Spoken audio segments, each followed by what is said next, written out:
Hello বন্ধুরা, কেমন আছেন আপনারা? আপনাদের কাছে আজকে একটা নতুন ভিডিও নিয়ে চলে এসেছি। এসআইয়ের ফর্ম কীভাবে সাবমিট হয়েছে কিনা সেটা কীভাবে চেক করবেন, চলেন স্টেপ বাই স্টেপ দেখিয়ে দিচ্ছি আপনাদেরকে। প্রথমে ক্রোম ওপেন করবেন। ওপেন করার পর ভোটার সার্চ করেন, ভোটার সাইডে যাবেন, তারপরে ডান দিকে দেখবেন একটা ব্লু কালার লেখা আছে ফিল ইনফরমেশন ফর্ম, ওখানে ক্লিক করবেন। তারপরে এখানে দেখাবে সিলেক্ট স্টেট সিলেক্ট করবেন।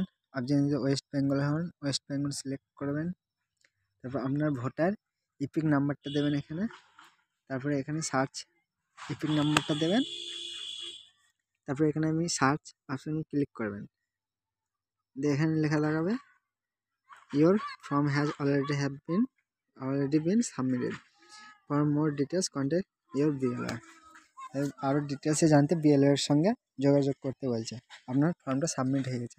এভাবে আপনি চেক করতে পারবেন আপনার ফর্ম সাবমিট হয়েছে কিনা। Thank you.